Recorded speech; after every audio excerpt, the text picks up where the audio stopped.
Hare Krishna, dear devotees, my humble obeisances to you all glories to Srila Prabhupada. Thank you so much for joining His Holiness Candramauli Swami Maharaj's daily class. Today we are continuing with our Srimad Bhagavatam study of second canto, second chapter, and today's verse is number 6. Hare Krishna Maharaj, my humble obeisances to you, all glories to Srila Prabhupada. Thank you so much, Maharaj, for your time and association. I'm sharing my screen again.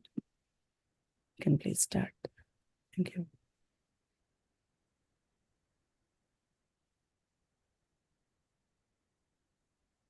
Can you hear me?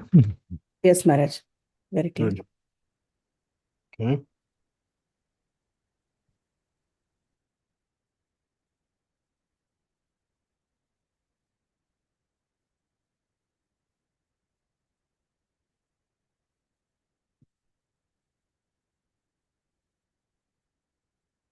One minute, I'll be right with you.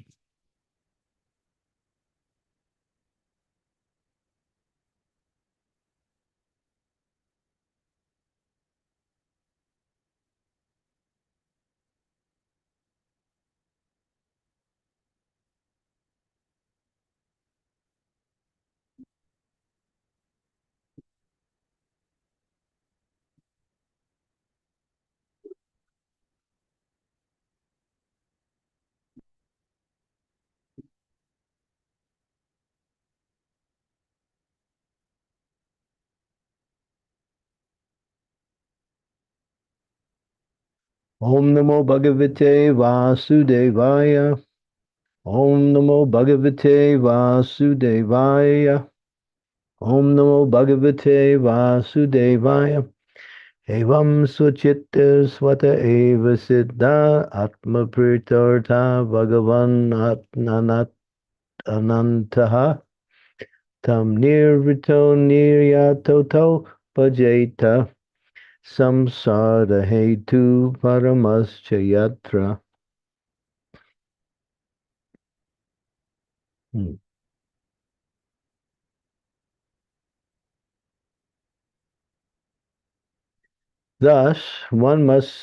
Thus, being fixed, one must render service unto the super soul situated in one's own heart by his own omnipotency.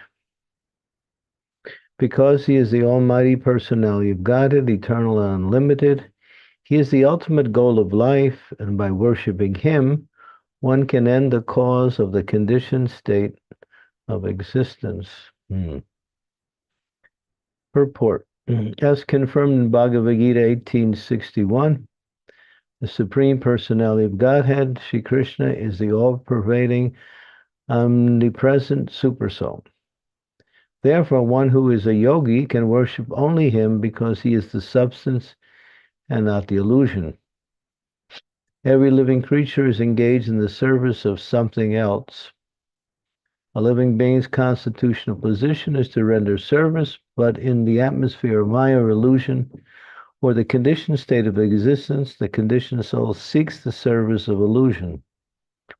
Conditioned soul works in the service of his temporary bodily relatives like the wife and children, and the necessary paraphernalia for maintaining the body and body relationships, such as the house, land, wealth, society, country. But he does not know that all such renderings of service are totally illusory. As we discussed many times before, this material world is itself an illusion, like a mirage in the desert. In the desert, there is an illusion of water, and the foolish animal becomes trapped by such illusion and runs after water in the desert, although there is no water at all. But because there is no water in the desert, one does not conclude that there is no water at all.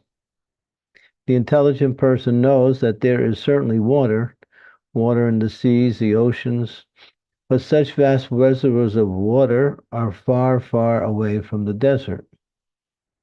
One should therefore search for water in the vicinity of the seas and oceans, and not in the desert. Everyone is searching after real happiness of life, namely eternal life, eternal unlimited knowledge, and unending blissful life. But foolish people have no knowledge of the substance, search after reality of life in the illusion.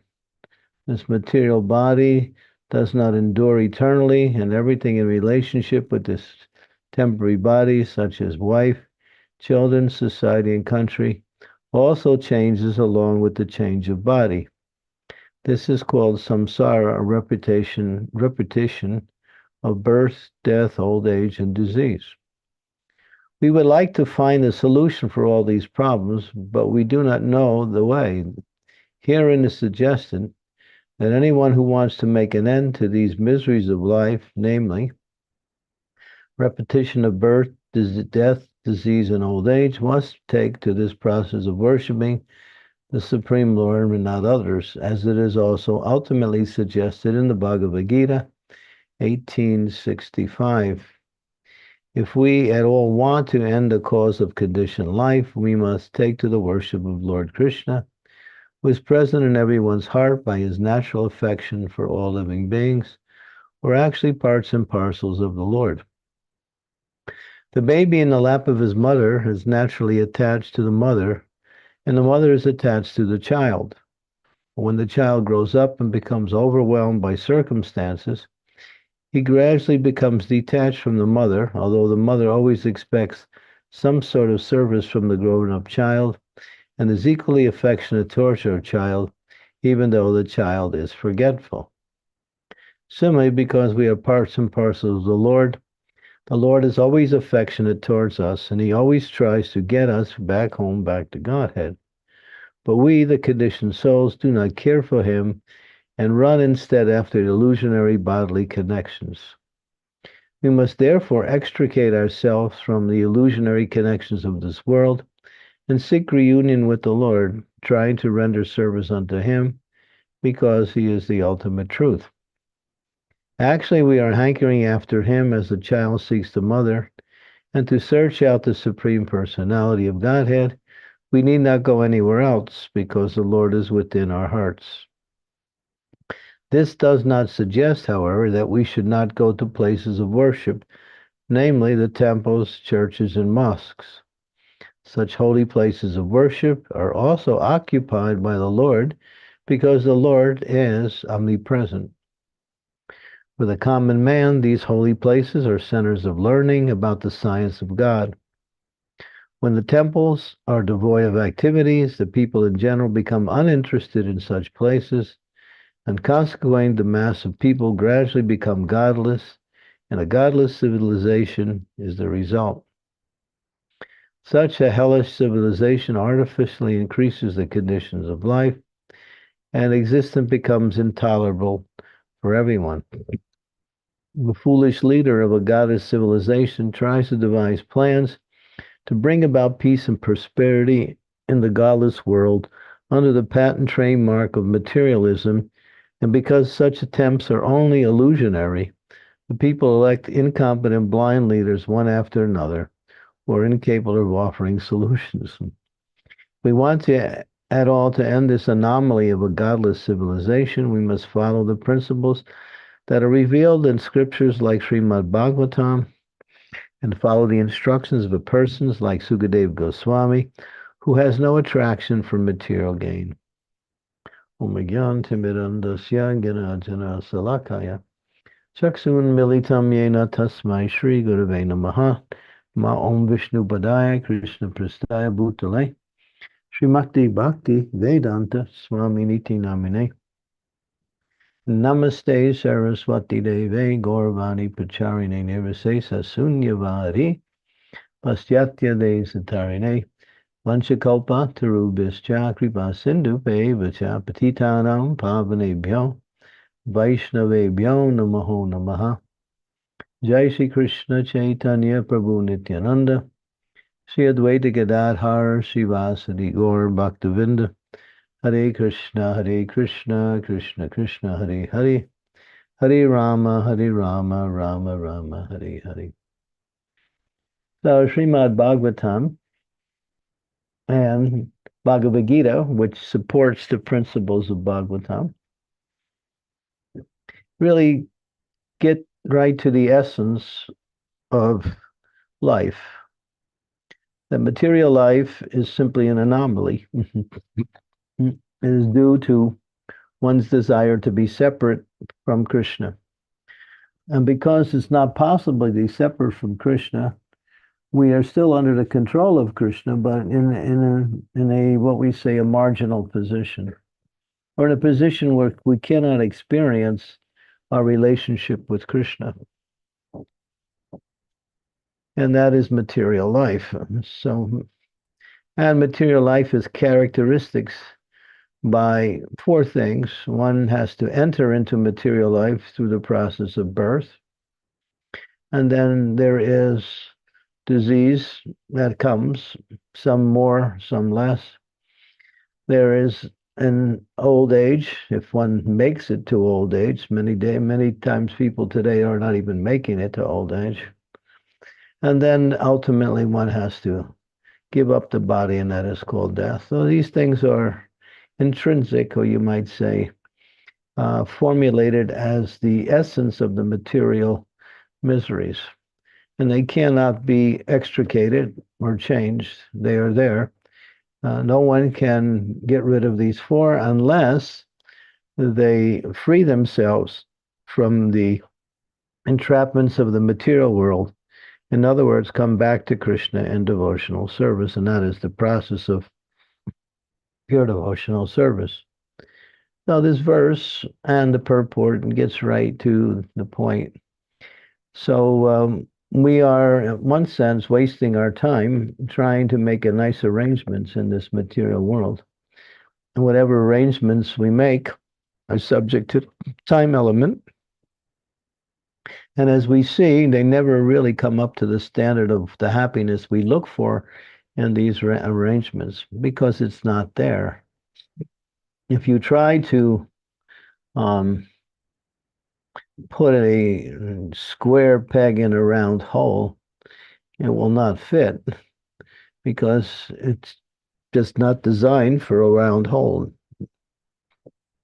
So we are not designed to find happiness in this material world, nor is the material world calculated, or what we say, organized to give happiness. It gives some relief through various types of activities that give some sense of pleasure through the process of relief. So relief from misery is not happiness. It's what it is. It's just a cessation of the suffering for a temporary period of time. And that is the essence of the happiness in this material world.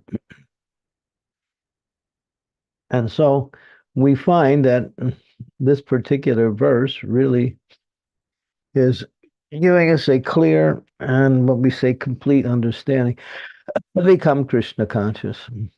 And becoming Krishna conscious is easier than trying to struggle and come up with some kind of temporary solution for the problems of material life.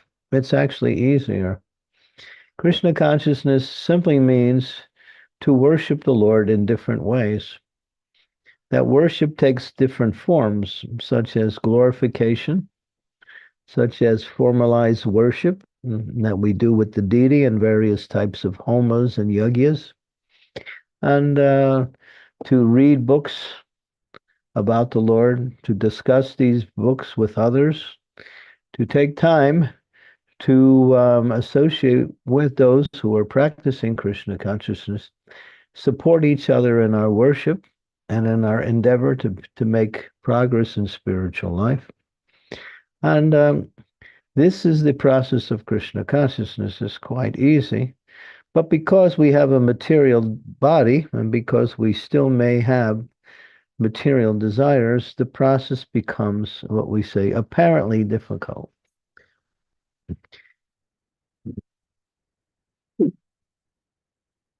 But the process itself is quite simple, and that is due to the mercy of Sri Chaitanya Mahaprabhu, who came to give it in a more easy and direct way than Krishna did.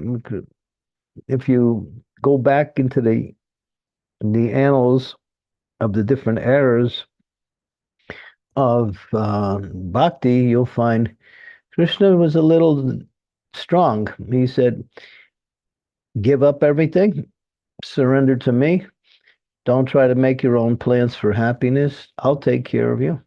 He assured that, and his word was in, but it seemed to be to give up everything was hard for everyone, or he might say even impossible. So Sri Chaitanya Mahaprabhu came again, Krishna came again as Sri Chaitanya Mahaprabhu to make the process simple. Chat, dance, eat nice foods, read books, associate with nice people who are doing the same thing, and worship the Lord in different ways, which are very easy, and if we take the time to learn. But because we are still very much attached to arranging our success in the material world, and the material world is always in the form of the different representatives in the material world, is always encouraging that if you continue on the way you're going, you will be successful and happy in this way. But this is simply, they're not happy. They're making plans for being happy. They're sharing their plans with others, and they're saying that you should simply follow our way to become happy, and then you will become happy. But no one's becoming happy, because if there was, there would be no problems in the world. But we see people can't get along with each other. There's fighting between nations. There's fighting between countries. There's fighting between cultures. There's fighting between genders. There's fighting between family members. There's so much enmity, envy, and difficulties. So, and the material world has been going on for, billions of years. And still, the plan makers are still trying for that happiness which does not exist. But a devotee, in his or her attempt to become happy, experiences the frustration or the disappointment of not fulfilling their desires. And so they wake up to thinking there must be another way to find happiness and success in life. And there is, and that is the bhakti process. And although we forgot Krishna, and we're still moving in the direction of fortifying our existence in this world with more friends, more family members, more money, better material arrangements. We're still doing that. Our present material arrangement may be not satisfactory enough, so we're always thinking how to improve that, and we're spending time. So we forget Krishna, or we just don't have enough quality time to give to Krishna. But Krishna here, it says here, that Krishna is like the parent who can never forget the child, although the child grows up and starts to lose its connection with the parent. Still, the parent never gives up the child, nor the love for the child. So Krishna is always there. And what does it mean to be always there? He's not simply an idle person waiting for us to change. He is actually doing things to push us in the right direction towards loving service to him. He sends his representative, the spiritual master. He sends himself in the form of transcendental knowledge, the Bhagavatam, Bhagavad Gita, and other transcendental literatures. And he appears within his place known as the temple. And so we can come and see him, worshiping, offer our devotion to him. All of this is part of the process of coming back to Krishna. It's easy, but the problem is we have no time. And that's the problem. As Srila Prabhupada, when he was in Delhi, he this is before he came to America, he was writing one Back to Godhead magazine. Prabhupada started Back to Godhead wasn't magazine at that time. It was just one or two pieces of paper. Actually, it was one piece of paper. Both sides, he wrote articles about Krishna consciousness. And of course, that was started in 1944. And he continued that. And then, of course, when he came to America, it was expanded into a full-fledged magazine. But in one edition, when he was still in Delhi, he was going to the tea stalls in Delhi, just encouraging people to spend a few pice and learn a little bit about their spiritual life. And people, some took it, but most didn't have time. And they all said, they gave Prabhupada some credit for what he was doing. And they said, oh, Swamiji, what you're doing is very nice, and we appreciate that. But we just don't have any time. No time. And Prabhupada was hearing that regularly. And then he decided to write one article called No Time. People have time for everything, but the most important thing, Krishna consciousness. So that is the problem. We have to give Krishna some time. Actually, time is Krishna. They say if you give your time to Krishna, he gives you more time, so you can give it. If you give your money to Krishna, that comes back even more so. If you give your energy to Krishna, that also expands. In other words, whatever you give in devotional service is never lost, and many times it expands itself and becomes greater and greater. But in material life, when you have something and you use it, that is gone, and you have to gain more of that by your external efforts. But in Krishna consciousness, there's no question of making external efforts. Everything happens by the arrangement of Krishna. So if we give Krishna more time, he will also arrange for us to have enough time to do whatever else we need, and at the same time increase our Krishna consciousness. Of course, he doesn't patronize our material life.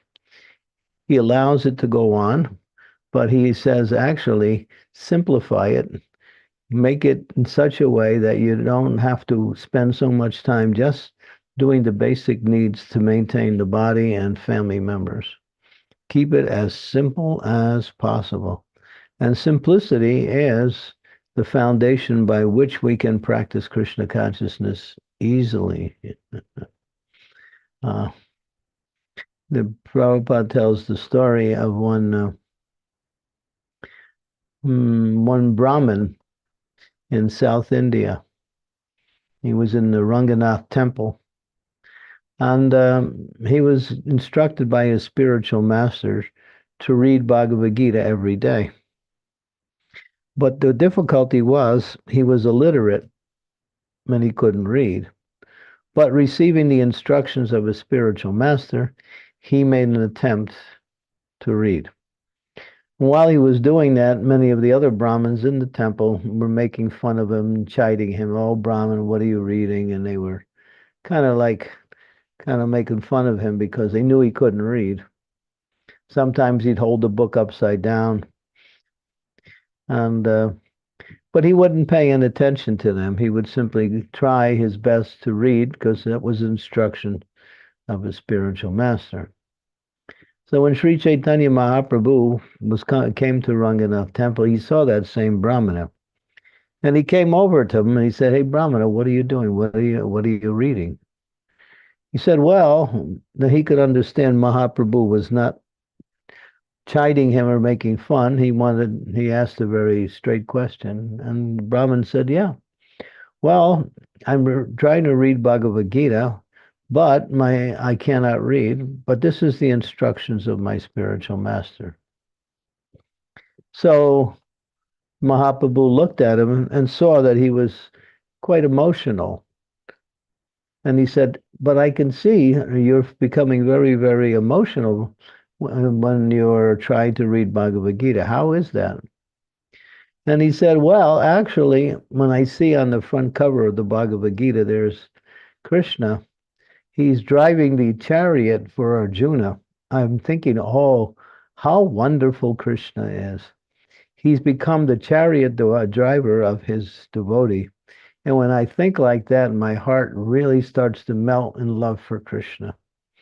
How kind he is to his devotees. That he takes a lesser position just to serve his devotees. And so when Mahaprabhu heard that, he became quite enlivened, and he said, actually, Brahmana, you have understood Bhagavad Gita. You have understood Bhagavad Gita. So that is that Krishna is always doing something to encourage his devotee to come to him. He's in the heart. He reminds us.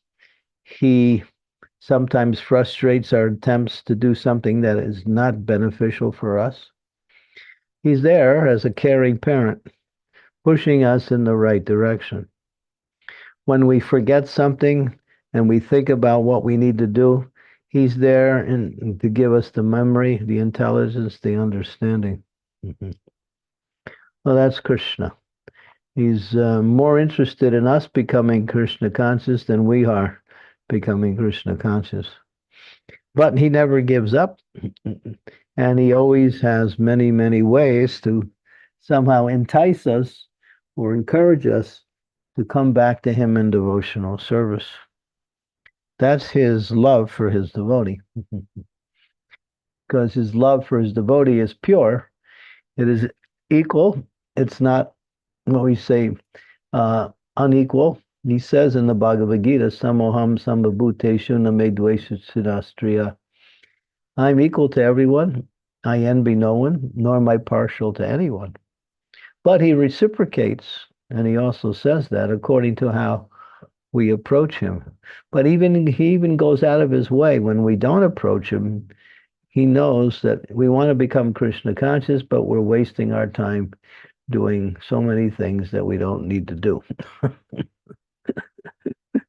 Because we're influenced by our materialistic society, by our friends who also have the same tendencies like that. So, but Krishna, he's always there as long as we keep trying.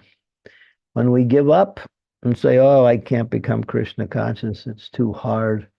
I got too many other things that I need to do," then he sends Maya to give us a few kicks, to wake us up in a very difficult way, more like from the punishment side, just to shake us and bring us back to where we should be. So in every way, he doesn't give up. I mean, he either does it directly when we try, or when we give up, he sends Maya to do the work. That's Krishna. He's very kind. Well, this verse and purport is, it's just clear. There's two things.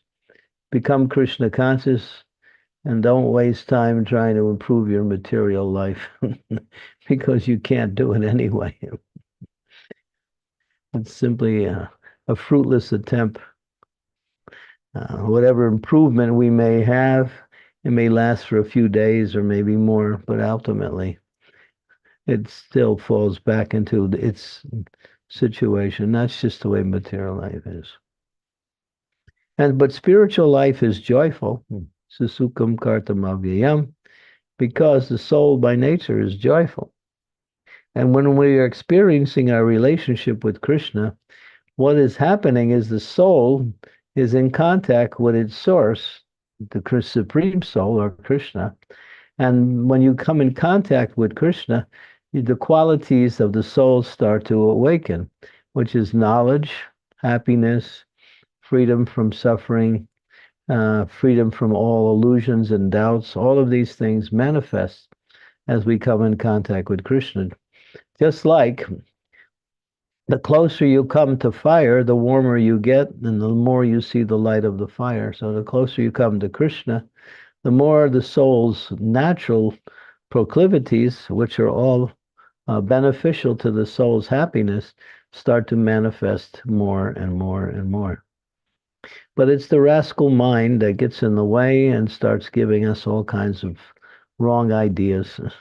So don't listen to the mind, listen to Krishna, listen to the spiritual master, listen to the words of the Lord that come through the transcendental form of knowledge. Bhagavad Gita, Srimad Bhagavatam, Chaitanya Charitamrita, and of course many other books. Nectar of Instructions, Nectar of Devotion, Sri Upanishads, all of these books directly take us into the realm of our own transcendental spiritual nature. So the purport of this thing is don't waste time, because time is short and no one knows how much time they have in this particular body. So we want to use as much all the time we can to become Krishna conscious, and if we do that, we will be successful. Even if we fall short, if we use all of our time, attention, energy becoming Krishna conscious, then there will never be any loss. There will be only gain. Okay, so we'll stop there.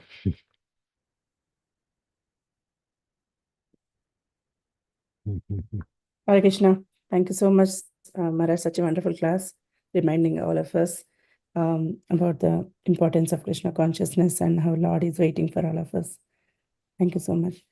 Dear devotees, please turn on your cameras whenever you are, if possible. And if you have any questions or comments or realizations, you can please go ahead now. Maharaj, Well, we yeah. got 15, we got 17, we're getting there, 17 out of 28, so there's let's see, well, who else? Okay, who else can turn the camera on? Let's see, we got Manisha, why are you hiding? Don't hide. Who else is there? Jagadish, he likes to come. Niti Tyagi from Cincinnati. Okay. Yeah. Miss Ringalila, all right. Thank you, everyone. Okay, it looks good Mataji, now. Mataji, please go ahead. You have raised your hand. Trudy has got a question. Yes, Trudy Mataji, you have done it. Yeah. Hare Krishna, my obeisances to you, Guru Maharaj, your obeisances to all devotees, Hare Krishna. I don't have a question, Maharaj. Your lecture is full of bliss, full of knowledge. I just wanted to say that we have missed you while you were away. And thank you for this wonderful class. And only realization I would like to share is about, yes, wasting time, as I have mentioned it before, that I have joined Krishna consciousness last year on a Radhastami, so it will be 1 year tomorrow. And I cannot tell you how happy I am, how content I am with association. And since I started joining your class and listening and learning as well, and it kept feeling that I have missed 60 years of my life, and now I don't have a lot of time, and I have to grab everything, and I have to read everything, and I have to learn everything. But I know I take your advice as well, one thing at a time, and I'm slowly progressing. And I just want to say thank you, Maharaj. Thank you, Guru Maharaj, for your blessings. Hare Krishna. Haribo, thank you for that. Thank you, Mataji, for sharing that. Thank you. Sonal Mataji, please go ahead. Hare Krishna, please accept my obeisances to all the devotees. Maharaj, I have this question. Most of the time as a neophyte devotee, when we start practicing Krishna consciousness, we think about our happiness, whereas as we advanced in Krishna consciousness, ideally we are supposed to think about Krishna's happiness. So how does the change happen? Do we have to consciously take care that we should think about Krishna's happiness, or shall we just carry on and at some stage it will change? No, it's a conscious endeavor. Well, devotional service means that to serve Krishna in a way that is pleasing to Krishna. Now, whatever service you're doing, try to do it in a pleasing way. And what the desire to please Krishna is very pleasing to Krishna. So I want to offer this to you for your pleasure, my dear Lord. So please accept. So we can also think like that and pray like that, to want to present our service in a pleasing way. So we may not always be conscious, but we should always perform our service in a way that is the best possible way, no matter what service. If you're going to do whatever you're doing it in the best possible way. And one of the ways to increase the quality of our service is to be fully attentive to what we're doing. We're not used to, we have a problem with attention. Attention span in this age is very much difficult. People can't stay attentive. In previous ages, it was easier. But now we live in a society where there is so many things happening at the same time, so many possibilities that we can take up. It's just, and the responsibilities we have living in a highly developed Western soul-killing society. So our attention is not very, when we say focused. We have to practice at being attentive. And that takes some practice.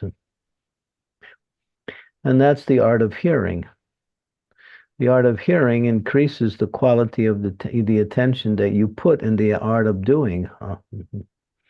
Learning how to hear with attention, hear with understanding, hear with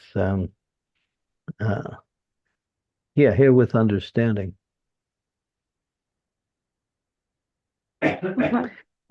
So focus.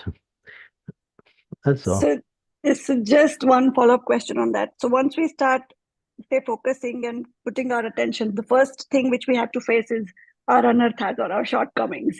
That's the first obstacle which we have to cross over.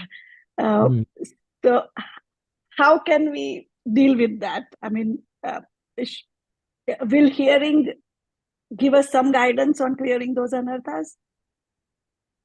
Yeah, hearing is the basis of where all other processes of devotional service develop from.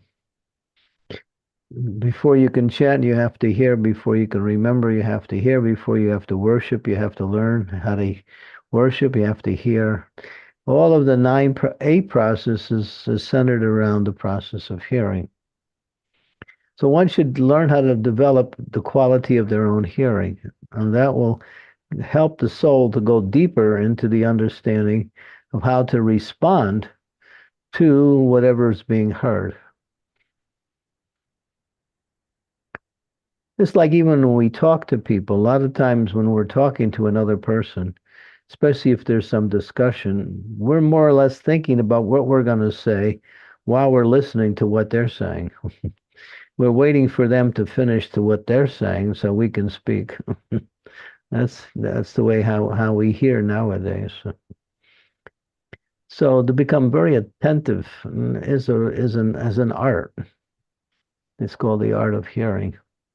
And that can be enhanced and improved by when we practice our japa. When we practice hearing very nicely the chanting of the holy name, that will expand itself out into other areas of hearing and responding also. So it all starts with hearing our rounds. Not just chanting and hearing. Thank you so much, Maharaj. Hey, thank you, Sonal. Thank you, Mataji. Bhikkhu Prabhuji, please go ahead. He's got a new name now. Oh, okay. Sorry, we didn't know. He's now Vrishabhanu, and his wife is Kirtida Sundari. Jai. Nice names. Radhashtami is coming up and you gave such nice names, Maharaj. Congratulations, Prabhuji and Mataji. Hare Krishna. Please ask your. To be honest, I'm just expressing my feelings. And this is realization. I have a difficulty on behalf of both of us. I can feel so good in my heart just to now address Maharaj as Guru Maharaj. So that is a very joyful thing for me. Last Saturday at Sukhwaha Mataji's house, we were accepted. Of course, Guru Maharaj has accepted us always, but we were initiated, given our spiritual names. It was really, for both of us, very overwhelming experience. It took time to get over. And earlier we heard about Mataji of being late, but never too late. I have difficulty in expressing my gratitude to Maharaj, but I like to once again put ourselves in his lotus feet and thank him for his mercy and Krishna's arrangement for me to call him Guru Maharaj. And I'm happy to be part of this wider family. Hare Krishna. Thank you so much. Yeah. Thank you. Hare Krishna. Thank you. Now this is my question, Maharaj. Now you give me the confidence to explain in English to you. Now we are in this planet. I heard this wonderful class now today. And I'm hearing your class on and off. And I'm beginning to understand the English the way you speak. But in today's class, you said in this planet we are in suffering for Janma, Mrityu, Jara and Vyadhi. But in old age, we are suffering from the disease. Like when we die, although now we are Krishna conscious, and when there is we are suffering from the disease, and Krishna helps a lot to mercy to come out of the disease. But when we die and take birth again, is this disease come with us again, Maharaj? This is my question. No, you start all over again. You're, if you're a devotee, then you Suchinam Simbatam Gehe Yoga Brasta Prajayate. That means you take birth in a family of devotee, and then you begin where you left off. The material situation may still be something similar to previous one, or it may not be. That depends on. That's a really difficult question to sort out, in the sense that sometimes people carry some of their problems from one life to another. But for a devotee, it's not so important or significant, because they'll always stay connected with the process of devotional service. And therefore, they tolerate if there's some disease or some reverses in life, and because they keep their focus. A compass always is calculated towards the north. You want to calculate a compass to the north. So a devotee is like a compass. He focuses on one thing, Krishna, service to Krishna. Whatever else is happening, it's incidental. We deal with it and we go on. I understand. Thank you so much, Maharaj. Thank you so much. Thank you, Mataji, Prabhuji. Dear devotees, any questions or comments? Yeah, Olga Mataji, please go ahead. Hare Krishna Guru Maharaj, dear devotees, please accept my obeisance. Glory to Srila Prabhupada. Maharaj, I have heard they say that so we continue as written in the scriptures. We do not lose anything we have gained on our spiritual path. So from life to life, we start from the point where we stopped. How to understand if I am actually progressing in this life versus where I have stopped in my previous one? So what is the indicator to understand that I have reached the level I had in past and that I am making at least one step forward? Well, you are, as long as you stay in Krishna consciousness. But the understanding is that how much you're gaining your attachment for Krishna and how much you're losing your attraction for material life. This is the indication. So if we're not losing our attraction for material life and we're not gaining our attraction for Krishna, that means we're not making progress.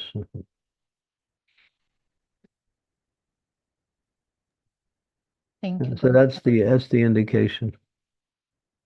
It's clear.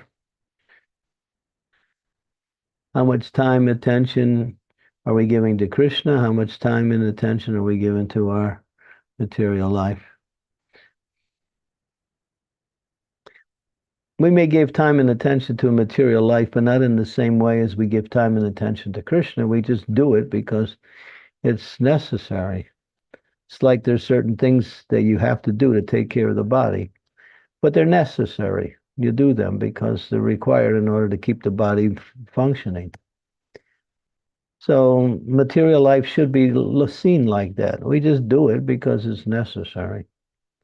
But happiness comes not from successful material arrangements, but from our relationship with Krishna. There's where the happiness is found. And if that happiness is becoming more and more, that means we're becoming more and more, we're making progress towards ultimately pure consciousness. Because Krishna consciousness means pure consciousness. That consciousness that there's nothing else except Krishna, or devotion to Krishna, or service to Krishna. That's natural. Everything else, we may have to do it because we got a material body. We take some responsibility and we just get it done. That's all. It's like, taking care of the body.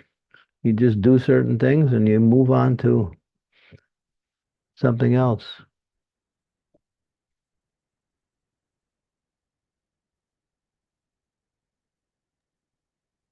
Thank you, Maharaj.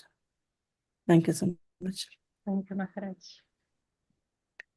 Yeah, Maharaj, I have a question. Like, suppose when in devotees or in Krishna conscious life, we don't have time to seek for happiness. Like when you already mentioned some few times that we just serve the devotees, we just serve the Lord, but we don't look for happiness. But do we have to do any extra endeavor to make others happy around us? Like, Yeah, you just have to think about how to make them happy. Okay. There's in Rupa Goswami mentions in Nectar of Instructions the 6 loving exchanges between devotees. And Srila Prabhupada says, I have established these temples to facilitate these 6 loving exchanges. So when devotees get together, they exchange these 6 loving exchanges to express something confidential, to hear something confidential, to give gifts, to receive gifts, to offer prasadam and to receive prasadam. These are the 6 loving. And Prabhupada talks about that in the 4th verse. He gets into a discussion. And he shows the comparison of how people do that also in the material world in order to gain something that they want to gain. In other words, some material benefit. But we do it as an offering to Krishna and as service to the other devotees. And this endears devotees to each other more. And one of the most important parts of becoming Krishna consciousness is becoming more and more connected with devotees in a way of service and love. We actually develop love for devotees, just like we develop love for Krishna. Mm. And that's why these 6 exchanges are called the 6 loving exchanges, not just 6 exchanges. Because the medium of exchange is Krishna. Mm. One who is receiving, one who is giving, they are both equal because the medium is the same, Krishna. One is giving Krishna, one is receiving Krishna. Therefore, one is not better than the other. To receive and to give is equal because the medium is the same, Krishna. In material life, it's not the same because the material things are not tangible to each person. So one is receiving, one is giving. But one is giving to get something, and one is receiving to get something. So both are trying to get something. But they might not necessarily get something because something material can satisfy a living entity anyway. But Krishna can. That's why these loving exchanges must be practiced. Otherwise, we won't really find that happiness we're looking for in the association of devotees. Think of ways to serve the devotees. That's all. There's ways you can think of. If you see some devotee needs something or wants something or does something, or a devotee likes certain things, then try to fulfill that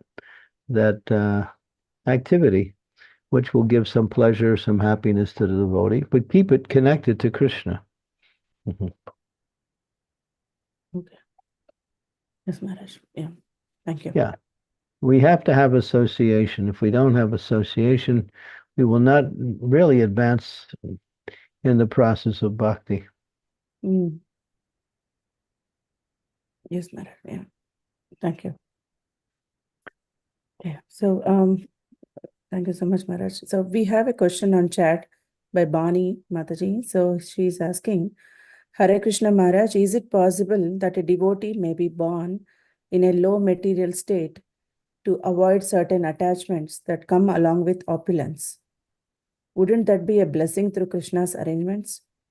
It seems to like too much cloud on the life of consciousness. That verse I quoted is standard, but it's not absolute. Yeah. If Krishna will see, maybe it'd be more beneficial for a person to make some progress if he's not given so much material opulence. But still, he'll be in contact with devotees. That'll be there.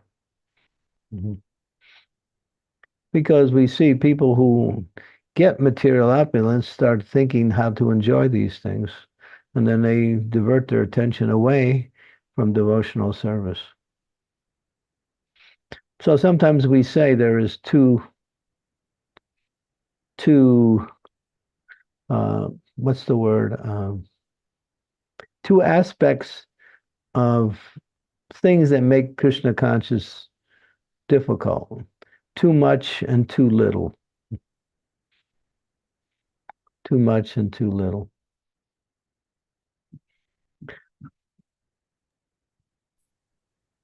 Thank you, Maharaj. So yeah, that's a good point.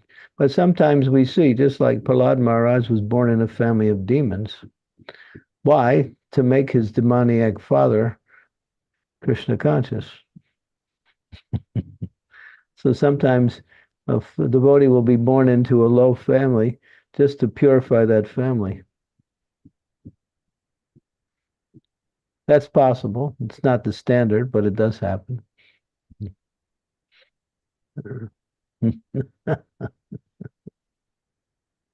Thank you, We Maharaj. got a few smiles on the camera here.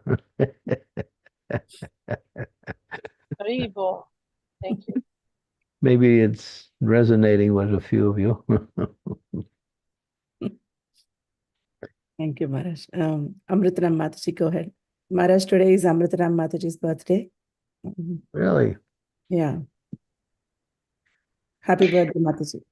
Yeah, best wishes on your birthday. Thank you, Mataji. Thank you, Guru Maharaj. Thank you, Mataji. Just desiring to serve the Vaishnavas more and more.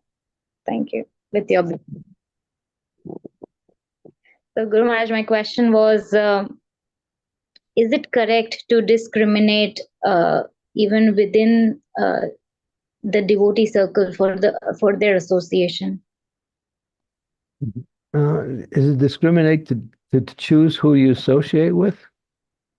Yes. Yeah, it's good. We should try to associate with devotees who have similar likings, similar natures. We can associate with any devotee, but in general, when we are dealing with equals, we're talking about equals, not devotees in different levels, but equals, we usually try to find an association with people who have similar likings, similar natures. That's natural. We do that in the material world also. Rupa Goswami recommends that, to associate with like-minded devotees, he calls it. That's his statement.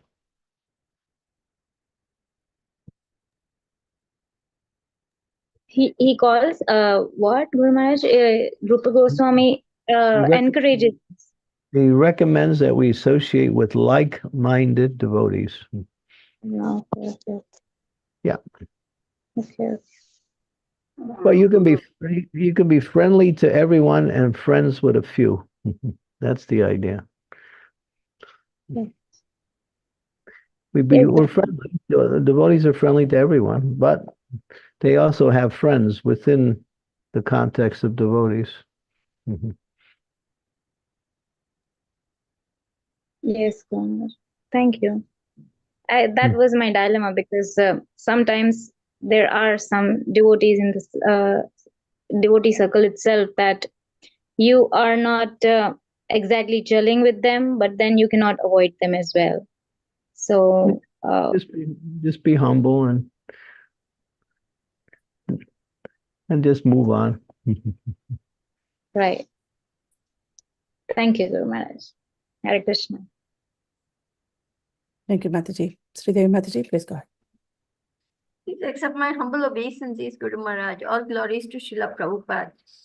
Guru Maharaj, we see that Prahlad was so completely devoted to the Lord, and father was very inimical. We also see in Srila Prabhupada's life that he was so keen on preaching, but his family was not really interested. So but the devotee is always very compassionate towards everyone. So if we really sincerely pray to the Lord, please help my parents to become devotees or my relatives to become devotees, does the Lord fulfill that desire? It's up to the Lord.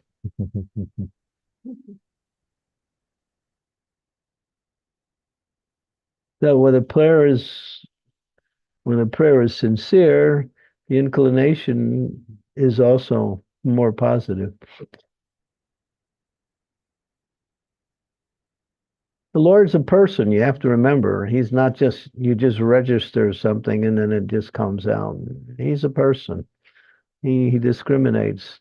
He gives standards by which he operates, but he can also go outside of the standards if he wants to, and he does sometimes.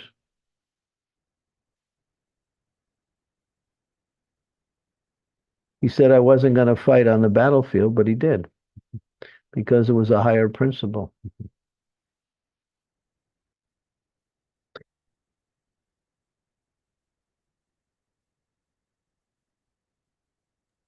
Okay, thank you, Guru Maharaj. Hare Krishna.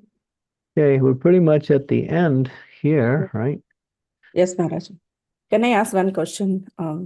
Maharaj? Yeah. So when you're talking about the Krishna conscious life is simple and it's easy process, but when others see us, neophytes or others who want to come into Krishna conscious or interested, they see that the devotee's life is very busy and we are always running here and there and leaving everything and just focusing on temples all the time. So they are a little bit scared to jump in or to come or to progress, Maharaj. So how to encourage them? So outside it looks like all chaos is going on, but inside we feel the bliss. Depends. It depends where you go. It's not always like that. Yeah, but usually that the other people, they see like this, and they are say that you are always busy, you are always doing that, this. So Well, when you're happy, you're busy. Okay. Those who are morose, they can't find things to do. And thank you, Maharaj, for this concept of simplicity. Showing you always constantly remind us about this, because even now, now I am able to see that if our life is simple, then we can be more Krishna conscious and not wasting much of the time in so many things. Yeah, it's just logical. More time you can focus on Krishna, the more you'll become Krishna conscious. Yes, Maharaj, yeah. So thank you so much. I was just grateful to you that you are constantly reminding us about this. And yeah, I'm realizing now. Thank you. Yeah, and sometimes it takes a while, but we finally get it.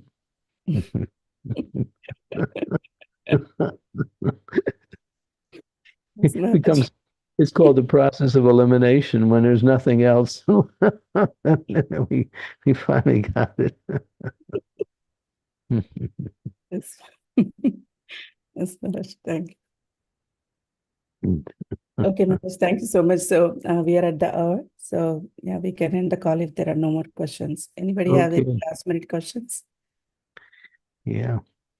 I was just wondering if we can chant, Guru Maharaj. Do you have time for that? We don't. I'm at the temple now. We have a schedule, so there's something coming up right now. So yeah, I'm sorry, but devotees doesn't mean you shouldn't go ahead and chant. Please go ahead and do that. It's very enlivening for everyone. Yes, Guru Maharaj. Thank you so much, Maharaj. Thank you, dear devotees. Srimad Bhagavatam ki jai, Srila Prabhupada ki jai. Tomorrow's Radhastami, and we do have an evening program, so that'll interfere with the time sequence. So I don't think I'll be here tomorrow. Oh. Okay, Maharaj.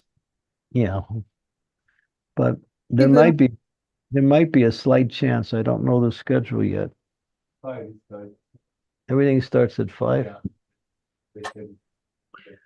Well, our program starts a half hour after our program starts here. So I might be able to do something quickly if you want. If not, we can go ahead and arrange something. If you can come online for some few minutes, that's also good, Maharaj. Yeah, I'll contact you ahead of time and let you know for sure. Thank you so much. Okay. Happy Radhastami. Hare Krishna. Happy Radhastami to dear devotees and to Guru Maharaj. Thank you so much, Gurudev. Hare Krishna. Thank you very much for the wonderful. Thank you, Guru Maharaj. Hare Krishna. Maharaj ki jai. Prabhupada ki jai.